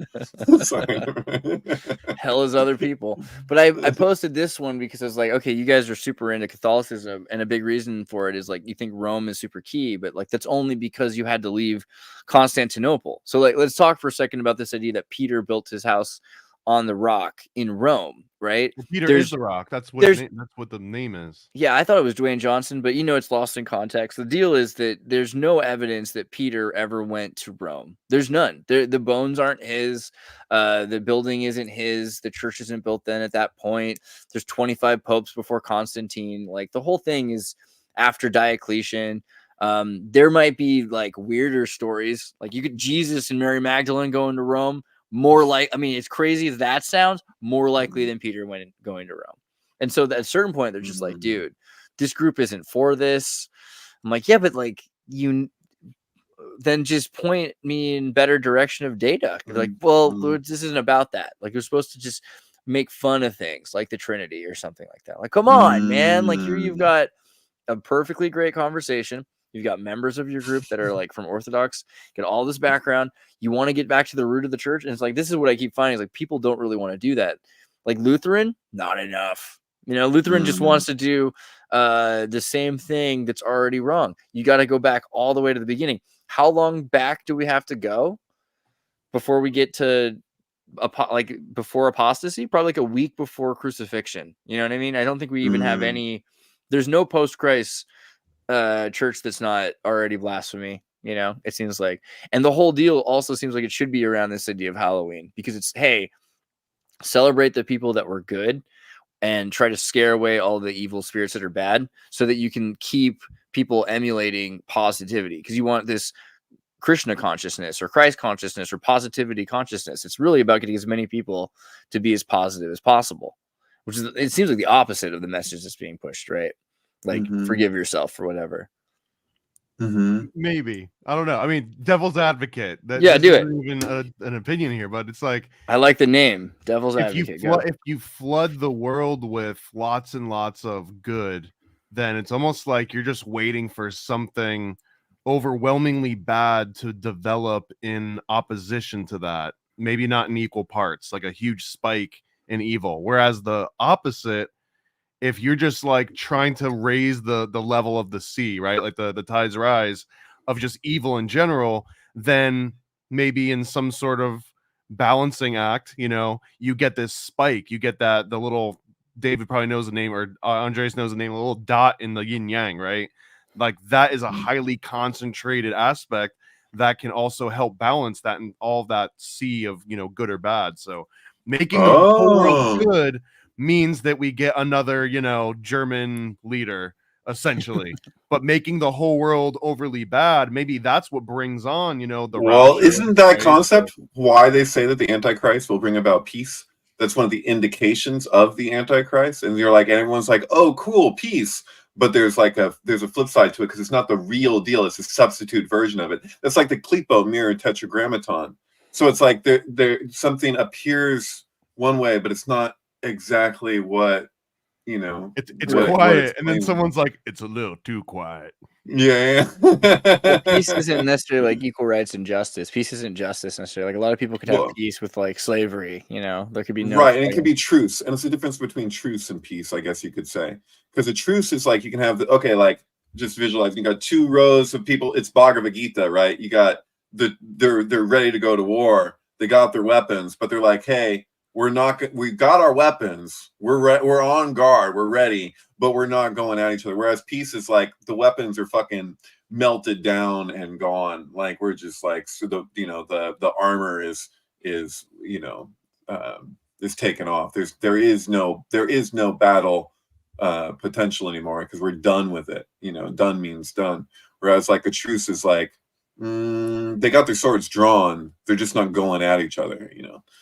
Well, so this idea of good and evil, or like good or bad, even. I mean, someone said recently, like, maybe the whole illusion is like eating the fruit of good and evil. Like, before that, we didn't see things that way, and maybe that was better. Maybe we saw things in terms of order and chaos, and we have this sort of like illusion now where we're seeing things as if they're good for us or bad for us, and we kind of confuse that, whether they're good for society or bad for society, as opposed to whether they're orderly and disorderly. And on what scale? I think that's the hardest one too. Like, it's good or bad for you on what scale? Like, today, on like your legacy, on human society as a whole. We don't know what our consciousness was like. Like I like to consider the possibility that like at one time, way back when, we were in an ecstatic state. Like just being was ecstatic. Like the environment and everything that we were was just everything was so fucking pure. And we were just like basically like psychedelics were just part of us. Like we Like just 4-year-olds are all the time until eventually you get numb because you have to be. You know, if you're just always excited, you know. It's well, that's the not. thing, right? Well, isn't that Freud's argument was that what does it mean to be amorphously perverse? It's like your very existence is like orgasmic. That and so he's basically arguing that the state of a baby, which we don't remember as adults except through like in dream, you can sometimes access this place. It's like deeply hidden memory, but there was like a state that we experienced when we were just being born that was just like, you know, an ecstatic state. You're just like the way touch was and the way everything is just so pure. And that over time, you know, everything gets further and further constrained. The way that they relate to it in Kabbalah is it's it's literally like a wine funnel. So the shefa is like our essential, it's actually our life energy. And it would at one time it just flowed everywhere freely. Like it's just like we're flooded with energy.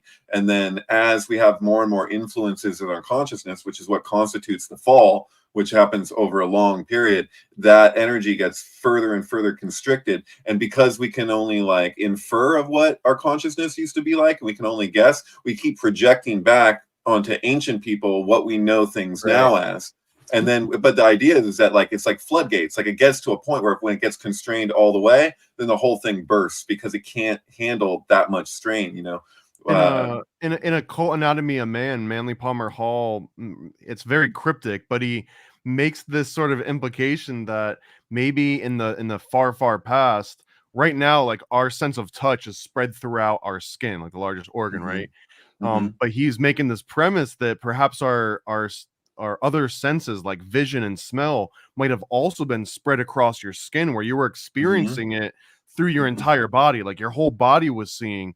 And then with the invention of fire, it just became way too overwhelming, like not only to burn yourself, but also like imagine seeing through your skin and getting too close to fire, and everyone's using, so that kind of helped consolidate the senses, and it kind of like went and found a special place where it could become a specialized organ and protect itself and no longer be on the skin. But he kind of like leads this to being like, and maybe if we further evolve, it would actually be a de-evolution where now again our senses are just all of us and not just confined to these specialized organs where it used to be more general. I think like a big worry for me, so like this Halloween I noticed like a bunch of people that hate Halloween, and I hadn't thought about that a lot, but there's like a lot of these people that are like, I leave the light off, I don't want to have to deal with these kids. And then they're like, oh, I'm a Christian, you know, like the worst kind of Satanists, you know, are the ones that like are like they don't want to give candy to kids on Halloween. The worst I don't kind. want to give, but it's only because the first year we had like a kid like trip and fall on the freaking front doorstep, and it's just like the last thing I need is some random stranger kid to like sue me because I was giving them free candy. That's the best reason I've ever heard so far. It's the most messed up thing about trick or treat. Like if the treat's not good enough, you get tricked pretty hard. But these kids are just suing people left and right now. Yeah, it could be. Like all the kids got lawyers now. They're just like, I was gonna be a lawyer for Halloween. I always thought that'd be funny, but I think that I mean, the thing is though, it's all about integration of shadow. You got this group of people that are saying, "Oh, I have to keep it out. I have to keep it out," but it's not out. It's inside of them. Like they're not really keeping anything out. They're just psychologically making a separation and keeping themselves being part of it through this way. The only way you can really do anything about it is to integrate shadow and to realize what's happening and to ascend. I don't know. Dude, this was the idea this morning, was like a kid's outfit. Like you dress him up like he's going to work, right? It's Halloween. Okay, it's early in the morning. You dress him up. He's got a tie. He's got a little briefcase, and you have him like he shows up early to the houses before any of the other kids, and it's like basically he's the guy from Pursuit of Happiness. Like he's just out there. He's trying to get ahead of the game, just trying to stay, you know, stay on. It's like, I don't know. I was thinking there might be something to that. Like that's what that part of the outfit is the time you show up. You know what I mean? Like it's implied in the outfit that you're like, no, Real I'm go there. getter. I'm there on time. Q and the Q's went like Brittany's kids went like at like 5 or 5:30, which is pretty early, and like they were like some of the earliest kids. But of course, then they get like twice the candy because everyone's like, "Oh, there's no one here yet," so they just give you. Totally. So it's the way to do it. I'm pretty sure.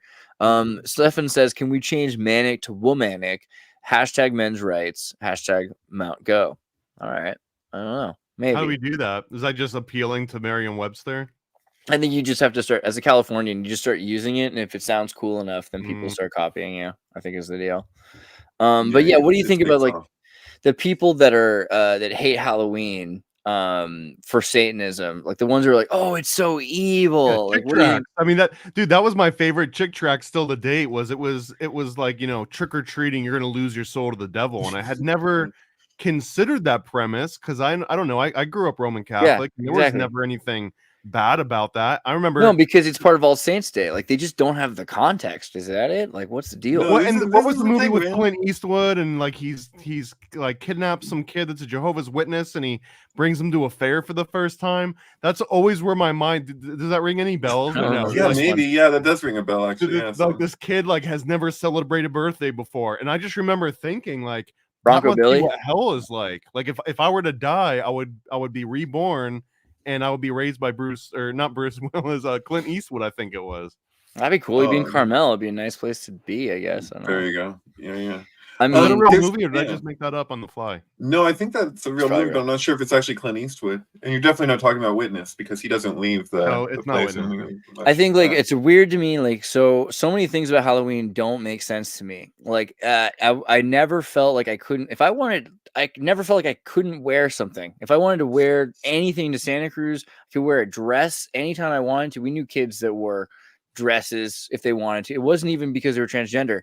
It's because like if you're in kindergarten and your parents want you to just be doing whatever you want, there are dudes like that would wear a kilt. I mean, it's like what I wore a sarong. Like I don't know, like it just wasn't a big deal. Like I could wear a Power Ranger outfit to school, like on a Thursday. Like it's hard to explain. And then people just say, "Oh, you know, Halloween's the day where you get to what? Like you get to integrate your shadow for a day." That's very weird. That's a very weird idea. Why would you want, like, I would never dye my hair for Crazy Hair Day because that'd be like saying my hair is crazy. I don't know. Like, why would you do that unless you're trying to fit it into this weird thing? So just the idea of wearing costumes says a lot about the inhibitions of our society, like the rules and the footlooseness of our society, that would even be like something that happens, that people are like feeling like they need to have a day where they can be themselves. How dare you like not feel yourself every day? Well, I think we're seeing for a lot of people, it's like every day is becoming Halloween, you know. And I mean, you need to affirm their Halloween outfit, otherwise you're very bigoted. That's the truth of it. The trick or treat mentality is the issue, because like if you don't give me a treat, yeah, I'm gonna. Are you afraid, Thomas? Is that too much? I don't know. No, I mean the trick or treat aspect. I love that dynamic because it very much is like I'm knocking on the door, and if you don't acknowledge that I'm knocking on the door and do the expected, here is the candy, literally for knocking TP on your my house. door. Like if we don't play our roles as expected, then something bad's gonna happen. It might be a lawsuit, it might be a pumpkin. This is the movie I was talking about. It is Clint Eastwood. Kevin Costner. I Yeah, remember that's this movie, yeah. I don't recall it. Yeah. But anyway, that's what I was thinking of when you say that like you're only allowed to do this once a year, and you can kind of tell it's only the weirdos that decide like once a year to wear a costume, and the rest of the time they don't. They're repressing something very deep and dark inside of them. It's true. Yeah, I think that's the thing, is that it has a lot to do with repression. This is a paradox of the thing. People are so much more concerned about symbols. This is one of the complaints about the left, right? It's like where you have that meme of the two planes where one's dropping bombs, the other one's dropping bombs, but this one dropping bombs has like a rainbow flag and, you know, Black Lives Matter or whatever, but it's the gestures. It's the symbolic gestures, and it works the other way too, where like if you look at like John Carpenter or Wes Craven, when they're asked about what horror is for them, even like I was saying earlier about Stanley Kubrick, it's like they're relating to like this kind of like psychological like acknowledgement, what is the processing around like our shadow and the darker aspects of ourselves, and like how to like basically like see things in an honest way, and all these kind of, they have these kind of like not completely in line. They're just like, they're people, they're directors or whatever. But like I've seen this happen repeatedly when you ask them questions where it's like these really intelligent,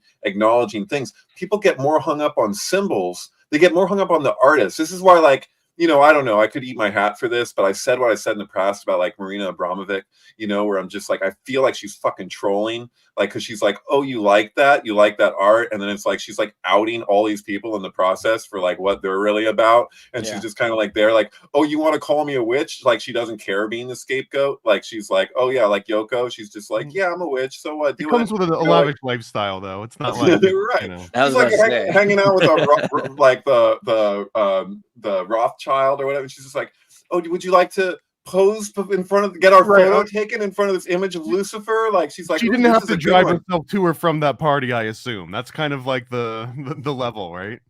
Totally. And so that's the thing, though. It's that thing where people are so upset about the artists, about like that they're like the evil ones, and I'm like, dude, they're making fucking art representations of something. I guess you could argue that it could be part of like a conditioning, like, I mean, program. Halloween has totally become a conditioning. Like do you have any idea how many parents think that they're like people putting drugs in their candy? And like, I can't imagine it's not true. Like there has to be some like lottery winner kid out there. But for the most part, like the poison thing, I mean, if there's a poisoner like in the 70s and the 80s, I'm sure I believe it, just because like the media conditioned me to think that that's true. But I do know this: I've never been poisoned from candy. I'm not saying it's impossible, but I know that the one time that my friend ever had a problem is because his father put needles in a piece of candy so that when he was forced to check for all the candy, he could say, look, see, it really does happen. So I mean, like, that's sicker than anything. That is really sick. Yeah. But you know what? Ecstasy is fucking expensive. They were trying to say, I remember that in the 90s, they were all like, they're putting ecstasy in the candies. I was like, my ass, they are at $20+ a fucking hit to give the kids. I mean, these are like really see it happen because he's gonna take it like later that week, right, at school. Yeah, totally. I think Big Candy though figured this out because they're like, we need to stop the old ladies from making banana bread and giving out like cookies and like their own like little sweets. We want to like destroy that. And they've already done this before. Like, women are witches, like brewers are evil. Like, you can't have women giving you candy. It should be like the corporation. It should be this covered in sigils that have Mars on them and like evil like writing, like Oreo. Like dude, I couldn't agree with you more. I remember that it wasn't that long ago. That was a shift that took place in our lifetime where it was like, it was more common for people on Halloween to give out stuff that they had made or like dates or something. Like, here, have a date. You know, I remember people giving out like bags of like nuts, you know, like cashews and peanuts or something. They weren't the favorite house, but they did it. This doesn't have to be. I remember people giving me freaking mini toothpaste with a freaking toothbrush too. Oh, they just wanted a pumpkin on their roof. That's cool. God. Yeah. No, it's true. That's the thing. That's what we were saying earlier. You're gonna have to pay the price if you don't go, if you don't do the sanctioned action in response. How dare you? But it's like, so where are we gonna be with this? Because it's like a couple hundred years ago, you had a holiday that had like some meaning to it, right? Because it had to do with like seances and spirituality and the veil and the weather. You know, it has to do with like solstice. And then you get to this point where you're living in Footloose, so you're not allowed to do things. So you've got, you know, maybe you've got the first part, which is interesting, the fright. You're trying to scare fear. I loved that as a kid. You ever be like afraid in the woods? I was with my brother one time, and there was like this wolf. And so we were just like hold each other's hands, and we just start screaming like we were this giant animal. Then years later, we were in Alaska like a couple of years ago, and we saw a bear while we're fighting with each other. And we turn and we see this bear. We grab each other's hands and we make this thing like we're children again. I love the idea of trying to scare fright, like scare it back. You know, I think that's a brilliant aspect of Halloween. And like that, this is Chinese do this with the roofs. They have these pointed roofs. Europeans have gargoyles. Like, the idea of Halloween isn't around like a certain time of year necessarily that you should be trying to scare away fright. But that's when we celebrate it. This does seem anti-Christian a little bit, though, no? Because this is ranging on eye for an eye, right? Fight fire with fire, as opposed to like fighting. I didn't say kill the demon. I just said scare the demon. Well, right. And are we talking about Christian, or are we talking about what preachers proselytized as Christianity? Well, and Christ kind tells me directly in my heart, and are you gonna debate that? I mean, that would be kind of a dick thing. Are we debating that with swords? Sorry. If you're trying to say like scare, like frighten fright, that just seems like it's feeding into the thing. Like, why wouldn't it be to fight off fright? You'd actually have to like love fright, or be you probably right. But this is the thing, dude. Is that something greater than yourself? If you don't think that there's anything greater than yourself, that's not that great of an existence necessarily. Like, that the word for like when they say fear the Lord, like in the Bible, in the Old Testament, it's like fear God. Like that word is the same word like awe. Like if you're in awe of something, it just means it's an acknowledgement that there's something fucking bigger than you, that you're like, wow, And so there's this idea too of like that, like as far as, initiates are concerned, is to reserve your awe. Don't be too quick to be like, this is it. And that's like what Babylon is people being in awe of the lesser thing. It's like you build the tower at the pinky toe of God, and you're like, look at this thing that we built, and its awe is so fucking great. And you're like, actually, that's minuscule compared to what it, like awesome, awful, too much awe, the right amount of awe. That's the lesson. Yeah, if you look at the Yoga Sutras, it's all like these different levels, and every time you get to another level, it so surpasses what you've known before. So you're going to be like, oh, I've arrived. Like this is the thing, and it keeps telling you like, nope, not yet. How does David do that? I mean, as he says Yoga Sutras, I'm bringing up Shiva, but Shiva is teaching his wife Parvati to avoid association with those who wear matted hair, skulls, snakes, and smear their body with ashes. Parvati says those are the descriptions of you and your followers. Then Shiva says, I dress that way to attract the demons, to go down the path of righteousness, of devotion to Hari. Right. There you go. So I mean, love might be the way. Like you're not wrong on that. You could totally scare things with love, and it might also be that you're trying to like trick them into following you home. I don't know. That's the other thing with the Hulu. Like if you're trapping souls, it's not necessarily because you're evil that you're doing that. Like it's a nice thing. You're providing them a place to not just be flying around all weird and stuff. Devil's advocate again, but this sounds like when what's his name, Chris Hansen pulls the guys in. They're like, I wasn't here to do anything wrong. I was here to like tell them how dangerous it would have been if it wasn't me. Like I'm the good guy version of the bad guy. I don't know if that's a strange. Hey, you know that the biggest opportune time to experience a transformation is when you're in the midst of like the real challenge. You know what I mean? So like if you're in like fight or flight, say you're having an argument with somebody, say you're in a relationship and you fucking screaming at each other or whatever the fuck's going on, like in that moment, that's the point of like greatest potential, because that's also the point of the greatest resistance, because you can act like what people have called like kind of new agey circles will call like the pain body, which just means like that you're activated when you're all like, oh, and your ego's all fucking like protective. Right. Like that's the time where you can get penetrated and have a real like explode. You like it'll do more than drugs will for you if you can actually bring yourself to have the humility to receive it in that moment. And that is presence, because like when you're like it sucks because with fight or flight your attention span's like super short and you're just like pure reactivity, but at the same time like you're actually completely in the moment. Despite that, it's kind of a paradox in that way. But Besides, I think I've got like the be all end it all. Like, there's no question this will beat everything. Halloween is the ultimate Christian holiday. Like, don't worry, we'll get there in a second. But first, the last thing before I get there, I want to say it was like about the witness thing, right? So, did you know that Halloween's about martyrs? That is a big thing.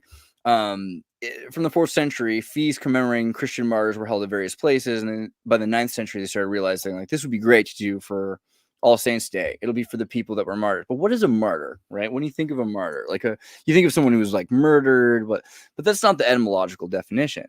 Like a martyr just means a witness. And I find that really interesting. Like the idea of the first martyrs, the first witnesses, like everyone that we think of who was a witness was murdered for witnessing it, right? So if you saw something that was supernatural, or you saw something that would just like destroy the paradigms of everyone around you, you became a martyr because you would die for this thing that was like truth against the convention of everyone around you.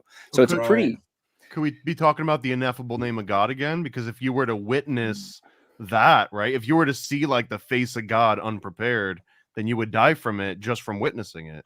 Right. Yeah. Then they That's say that for delicious. you to witness the name of God, you had to be like prepared with you're sealed in the Holy Spirit or something like that. You have to, because like theoretically it's impossible, but because God can do anything, there's like a way, but like there should be impossible for the human to experience like the true name of God. But then that makes sense for what David was saying in Pi. Like if you aren't meant to receive it, you're just not, like there's just, You might get some version and you might call it that. And that's when not reserving of the awe or whatever. Yeah. Right. The noble name. Did you just send a perfect world or KQ? Hold on, let me pull this up. Wait, this is we earlier? were talking about awe, and this is awe. That's the perfect example. It's fucking balloons. The Wizard of Awe. You'd think that, God. Yeah. You can She's hear a her lunatic. saying awe, like in the Well, okay, so but the reason why I think Halloween is obviously, if you're gonna compare, what do you get down to when you think about Christianity? For me, it's not murdering Jesus.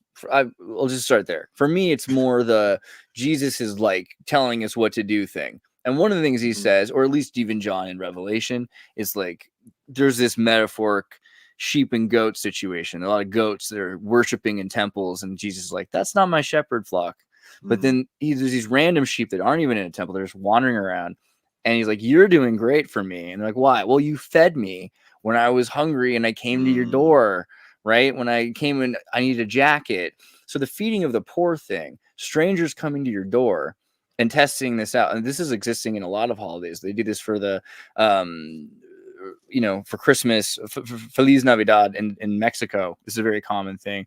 Buena Pasado, like you pretend you're emulating Joseph and Mary coming with a pregnancy, and like everyone is saying no shelter until you get to a place that offers shelter, and then they give like treats to all the children, right? Because they're emulating the thing. So I mean, this has gone on in a lot of other cultures, but we've pushed it out. We've pushed out all the value for what it is. But if you think about it, that doesn't matter, because it doesn't matter why you practice yoga. It doesn't matter why you do the things you do if you're helping the people around you. And isn't that the point of the test? You've got people that are coming and testing you with trick or treat, and they look like monsters, and then you're supposed to show them love. And in a way, I think that might be like the ultimate Christ like traditional. I dig it.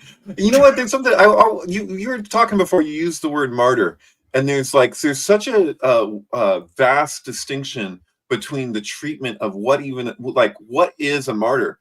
Because you can have somebody that's literally is a suicide bomber, it's somebody that or just somebody who's trying to get themselves killed, is much different than somebody who's trying to do the right thing. And if they happen to get killed in the process, so be it. I was doing the right thing. So for this reason, I wouldn't argue that MLK or Gandhi were martyrs in the sense of they sacrificed themselves. They didn't sacrifice themselves. They were sacrificed while they were doing what they believed to be right. If we accept the official version of what was happening with those guys, was they're like, hey, you know what? I don't know what's going to happen here, man, but I want to do the right thing before the shithouse goes up in flames, So it's but then there is the martyrs who are literally I want to, this is what I want. I'm on a death trip, fucking, so that I'll be known forever because that version is seems very narcissistic to me, maybe extreme narcissism, where you're my name will live on in infamy because I freaking went to this level where I got killed in the process. But that's again not the goal of a martyr. It is to be murdered for being bear witness. That's just what they do to them. The original martyrs are just anybody who hung out with this dude who broke all the rules and found out the way to do things for real. And then, so if it's more than just the name of God, it's if you think about it, this is kind of the problem. We're looking at this hocus pocus kind of Abrahamic version of things where there's not a lot of logic to it. It's just God says to do it and you better do it or else he'll spank you. But with dharmic law, it's this is the consequence of that. If you do this, this happens. So if you see that, if you're witness to that, then you absolutely know how things will work in the future and how people should be functioning, right? And I think that's why they try to shut that down, because as soon as people see it, it's impossible to suppress. once people see that, then all of a sudden you can't just get people to pay for indulgences and to allow for human sacrifices, blood drinking, torture. A lot of those things go away when people see there's an alternative that works. Right. There's the Tool song on Opiate where he says, if consequences dictate my course of action, then it's only wrong if you get caught.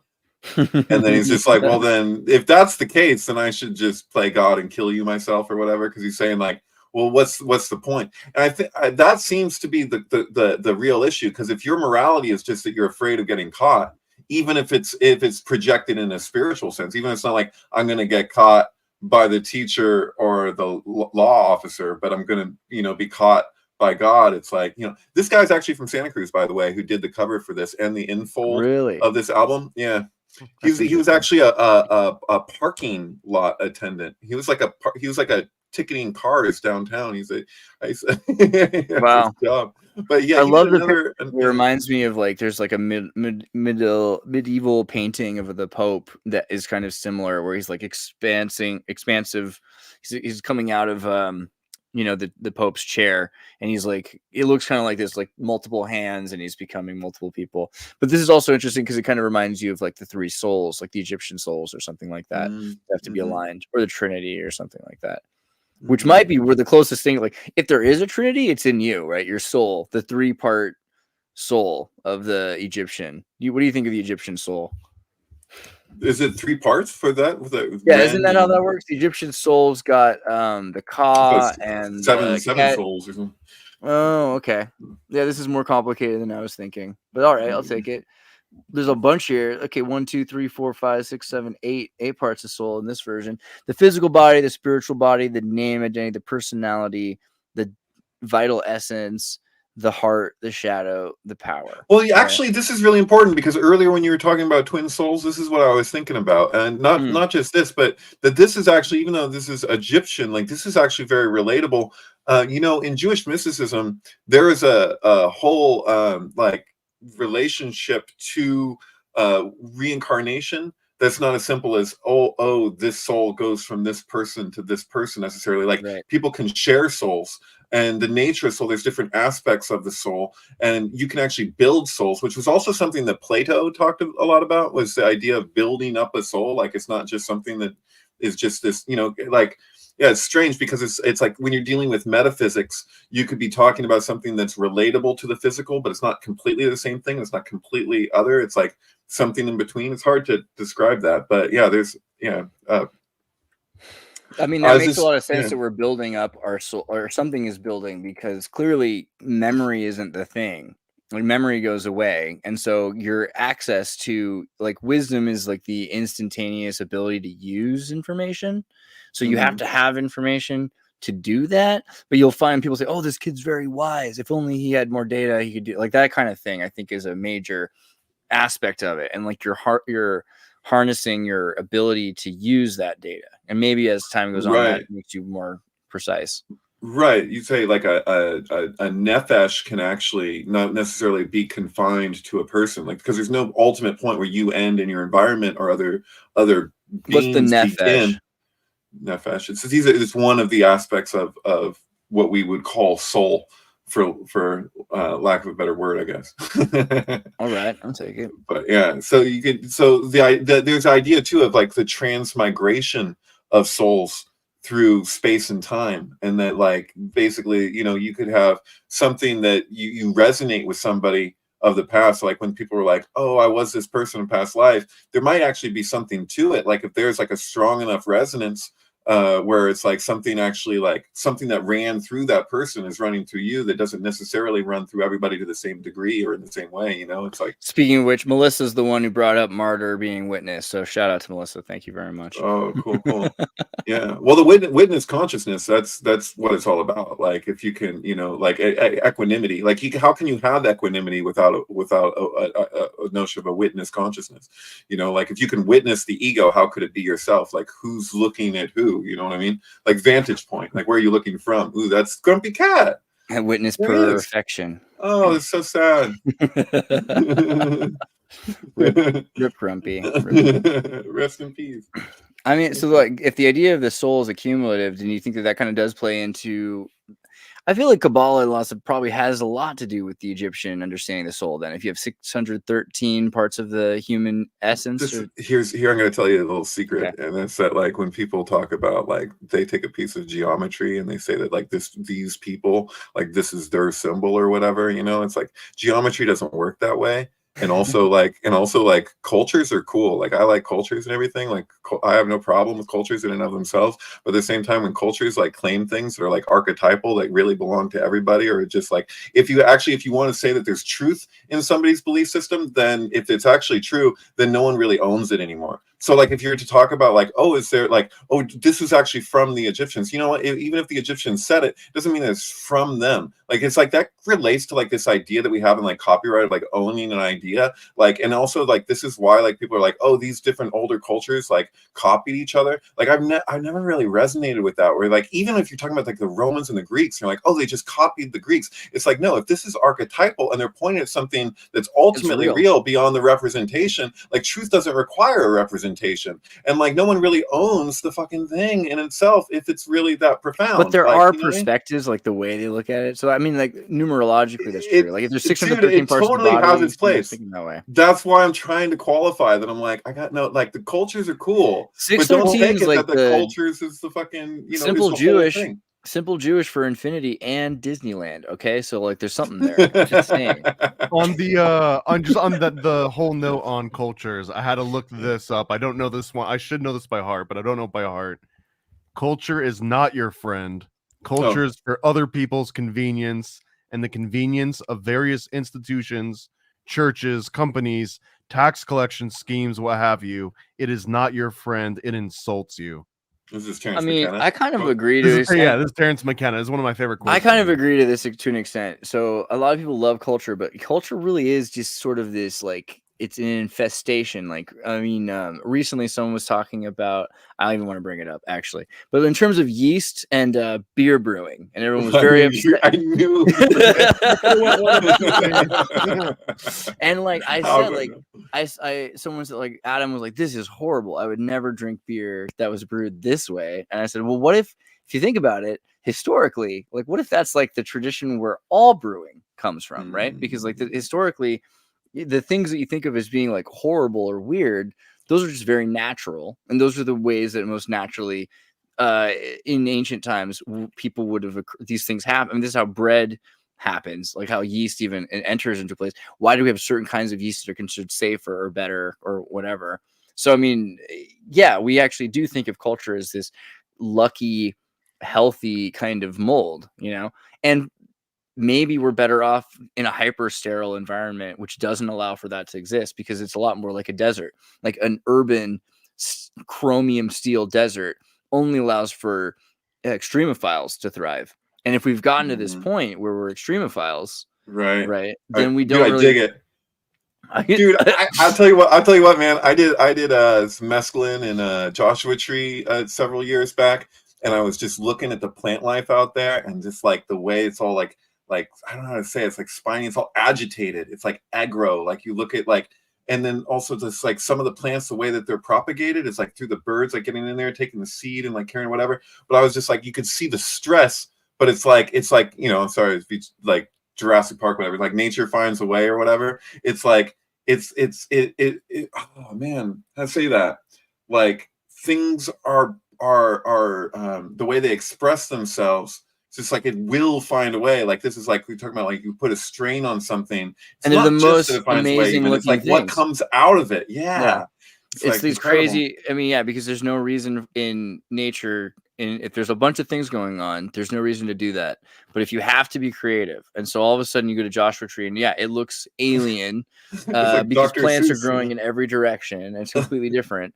But it's all because that's the only thing that'll work there, which is also really interesting. So the more you take away from the capacity for something to survive, more things will happen. This is the other thing. If you go to the thermal geysers in Salta, it's like hundreds or 1,000 degrees or something like that. It's so hot, and it's sulfuric. And it's just all kinds of arsenic and chemicals that are just, it's not good for life. But you'll find in that water something like 1,300 times as many microbes of life, because the normal guys aren't there to eat everybody else. So, you know, if you're not worried about everyone else around you, like, it gives a chance for these other things to thrive, and many of them. So it's counterintuitive to what we think. Like, it's not that in nature, in like the rainforest where it's super palatable, things are best. Actually, in the worst of circumstances, we can adapt and then end up being the happiest. Right. There's desertification, and then there's also what they found out about with like cows, you know, where you can strategically move livestock in order to like rebuild in environments or whatever, and make them more plush. It's just, I don't know, I find it fascinating, the different expressions that can come out of stress and tension sometimes, you know. I wouldn't necessarily jump and say that it's good, but in the long run, it's all part of it. Like, fuck it. Even like, I'm sorry, like, I have to wonder like how Oppenheimer and maybe Jack Parsons like rationalized or thought about things when it came to like radiation or whatever. And they're like seeing something that's so destructive, and at the same time they're like, well, if there's a governing intelligence that is actually, you know, that intelligent, maybe like this is actually ultimately to transform into something greater, you know. Like, they were obsessed with radium energy drinks. They were, yeah, for sure. Right. Well, it's the idea of inertia too, that something won't actually transmutate unless if it's acted upon by something that is genuinely like outside of any frame of reference of what it already has or is, you know. So there could be something to that, you know. And also like CO2 levels. Like when you look at like through history, we know we've had way high CO2 levels, and we've had the propagation of such species coming out of a stressful environment, and then it basically, you know, opens it up so that something completely new and different can emerge, you know. Like yeah, I don't know. Sugar, spice, and everything nice. These were the ingredients chosen to make the perfect little girls, but suddenly Dr. Utonium dropped in a little bit of frazzle drip. And I think that's where things went wrong. It was Chemical X, which maybe I don't know. Well, you say Chemical X, but didn't Jung came up with Toxin X, and this was dude, this is, can I say the word? Yeah. Am I allowed to say the word? Adrenal? This is adrenochrome. The Toxin X. Yeah, this is my my little IV here. Oh, you could have said McDrenochrome. That's the way around it. But McDrenochrome. Yeah, McDrenochrome. It's a McDrenochrome from the Paranoid American. Acceptable version of this. That's great. But I believe Jung talked of Toxin X, and they had theorized, and it wasn't his original idea, but he put a name on it, that there had to be some sort of chemical that was being produced in the brain that would make people start acting different than they normally did. So long story short, that was adrenochrome. Jung kind of like pointed it out first, called it Toxin X. And this is a comic book based on adrenochrome. It doesn't have all the Jungian archetypes beat for beat, but it has some of them in here. Dude, can I tell you that I was so, like, years ago, I was so happy with this Facebook post, and it was so personal, like nobody got it, but I was so happy with it. It wasn't a meme because it was even before I used Photoshop, but it was just an image of one of Jung's tarot cards of the strength card, because Jung had his own deck, or people made a deck based on Jung, whatever it was, and it was like, it's the woman and she's with the lion and she's got the cup or whatever, and it's the sun and the moon or whatever, but it was just her, and I wrote Jung as in Jung, and I wrote lust, so it's like Jung lust because the strength card became the lust card in Crowley's deck, but it was like, you know, Young Lust is the Pink Floyd song of Ooh, I Need a Dirty Woman, and like the dirty woman combined with like the woman from the lust card, like from strength, like I was so happy with it, and I was like, damn it, I don't think a single person got how good this is, because it's like the Jung deck. You're the guy Forever Young, bro. The guy in the corner, he's like, no one knows that this was the best Jungian tarot pun ever. And they're all just like, you know, oblivious at the party. Obligatory shot of the bearded mother from the Vatican Library. Okay. And then Frazzle Drip, make sure you guys support it, because they hit the 666 goal. And if you get to the $5,000 goal, I think you get like a flight to Lolita Express. I have no idea, but you should look into the goals. It could be you will get a full dose of adrenochrome in the mail. McDrenochrome is coming your way.